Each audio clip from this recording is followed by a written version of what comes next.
Olá, hoje no Almanaque Jurídico nós recebemos o contador José Luiz Silva, que veio bater um papo conosco a respeito de quais os procedimentos, como nós fazemos para abrir uma empresa. Boa noite, José Luiz. Boa noite, doutor Jorge, muito obrigado pelo convite. Estamos aqui para colaborar no que for possível. Que bom recebê-lo, José Luiz. Muito obrigado. José Luiz, assim para a gente já começar na primeira parte de tudo, ouve à vontade, o pessoal quer abrir empresa, estamos lá reunidos.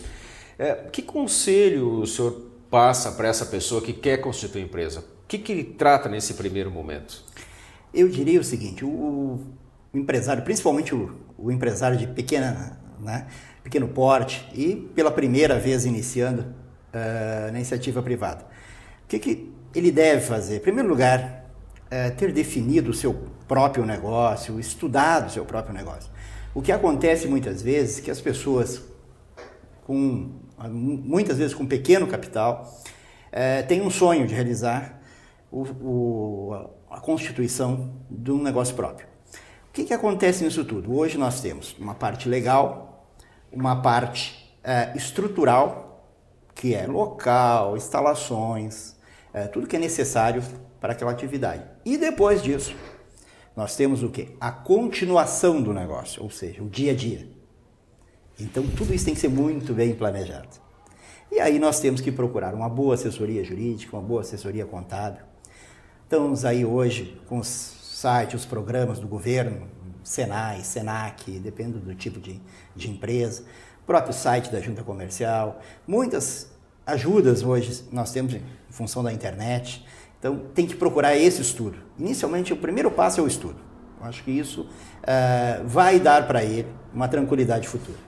Definir, então, claramente qual é o objeto da empresa. Afinal, para que ela se destina? Ou para quais coisas ela se destina?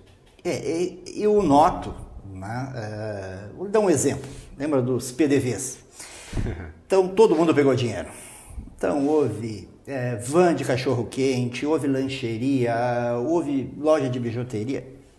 E uma quantidade enorme, principalmente no Rio Grande do Sul.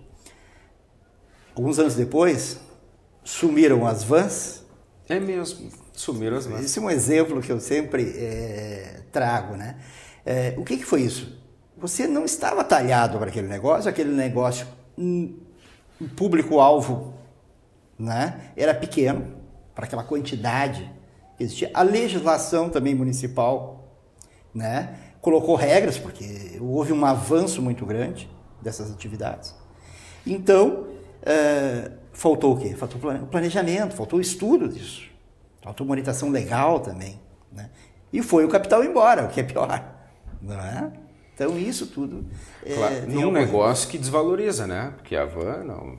Com certeza. E sem contar a frustração da pessoa, desse empresário, a expectativa da família, muitas vezes, né?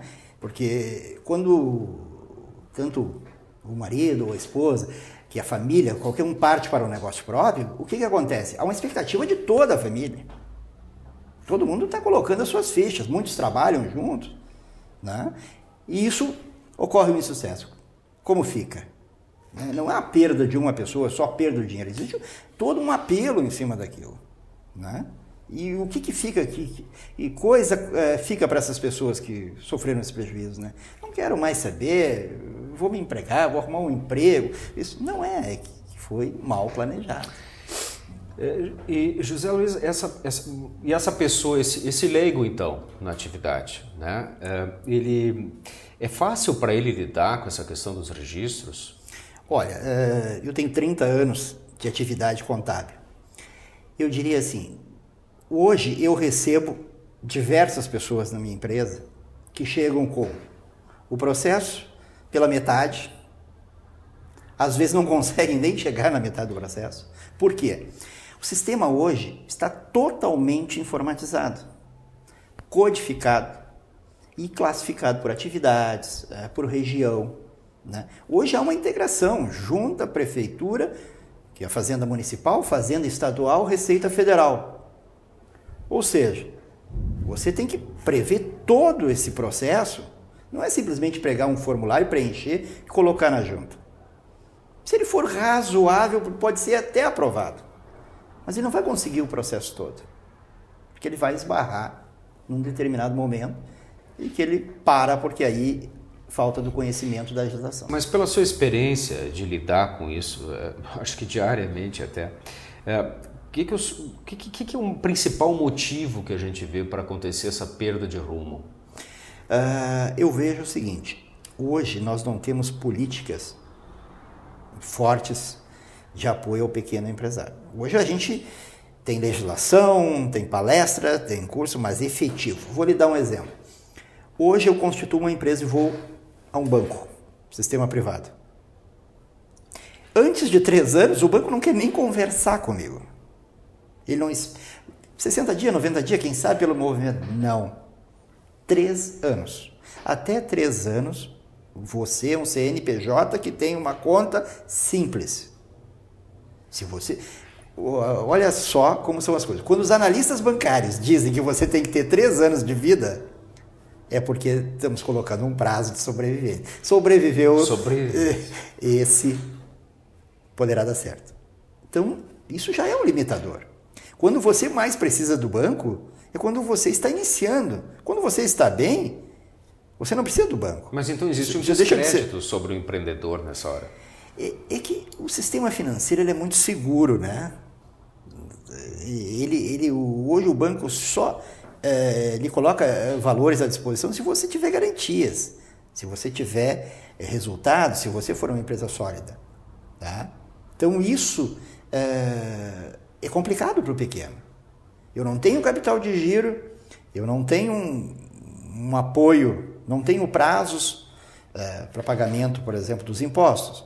Hoje você paga os impostos antes de receber do teu cliente. Você, para receber com segurança, tem um cartão de crédito que já lhe cobra mais uma taxa, ele já lhe custa aquilo. Às vezes não pode repassar no preço. Não pode repassar no preço. Então, N coisas, sabe, são complicadores nessa fase inicial. Nós estamos, eu acho assim, hoje conversando bastante essa noite aqui sobre escolhas. Vou dar um título assim para esse nosso tema de hoje. Falamos de tantas escolhas e a escolha desse assessoramento. Pelos seus 30 anos, como buscar esse assessoramento também para que isso não seja mais uma escolha errada? Isso também o cliente deve ter muito cuidado.